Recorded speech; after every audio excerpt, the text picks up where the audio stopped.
So today I'm going to be talking to you about SAD. Now, SAD stands for Seasonal Affective Disorder, and it's a disorder that many of us may experience in the winter months due to the shorter days and less daylight.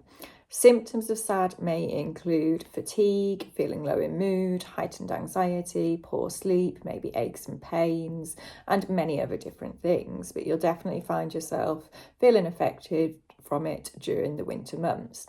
So why is it important to have ways to cope and manage seasonal affective disorder if you do feel that you suffer from it?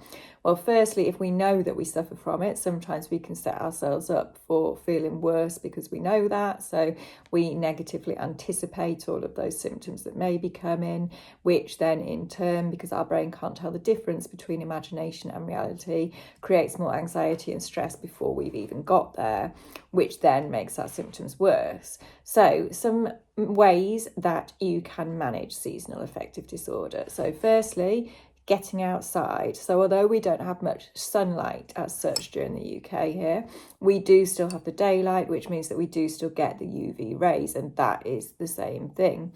And when we get out in daylight, what happens is that our brains actually produce more serotonin. So vitamin D helps us to produce more serotonin. So even though there's no sunlight, still getting outside and exposing ourselves to daylight helps us to produce more serotonin. So serotonin, if you're not aware, is one of the positive neurotransmitters, commonly known as a happy hormone, but so much more than that, which helps us to cope and manage better when we have a nice consistent flow of it. So getting outside, nature as well. So if you're getting outside in, fields, woodland, anywhere where you can have some peace and quiet, help your brain switch off and process, any ways that you can to reduce stress are going to have a positive impact on how you manage those symptoms as well. Other ways that we can help ourselves to manage that seasonal affective disorder better, so social connections.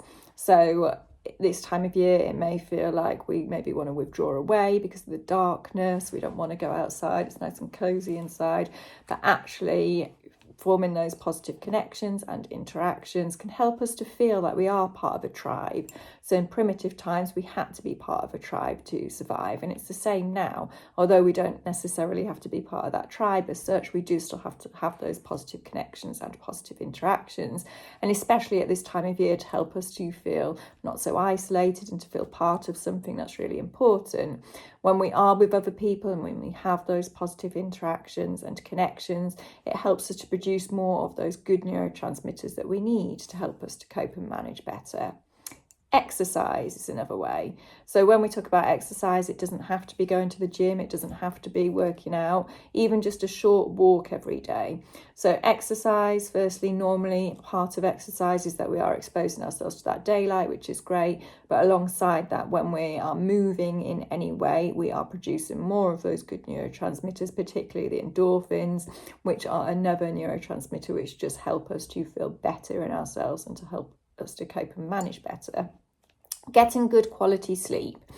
We can all be a bit guilty this time of year of sort of overwhelming ourselves with lots of events, lots of late nights, alcohol, but none of those things are particularly helpful in helping us to manage the symptoms that come with seasonal affective disorder.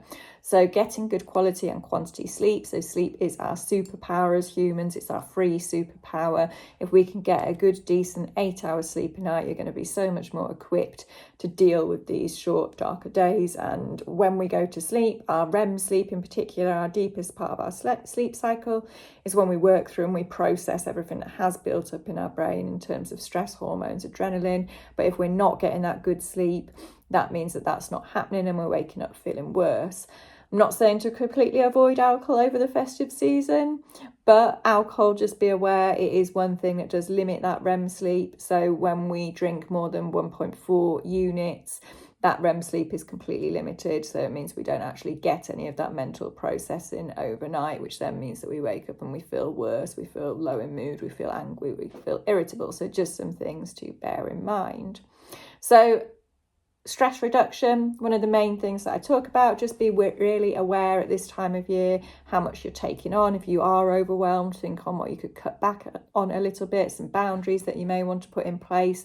The more we can get our stress levels to a nice manageable level, and the more we can increase those good chemical levels, the more balanced out we'll be, and the better equipped we'll be to deal with this time of year when many of us can struggle with that seasonal affective disorder. Hope that helps.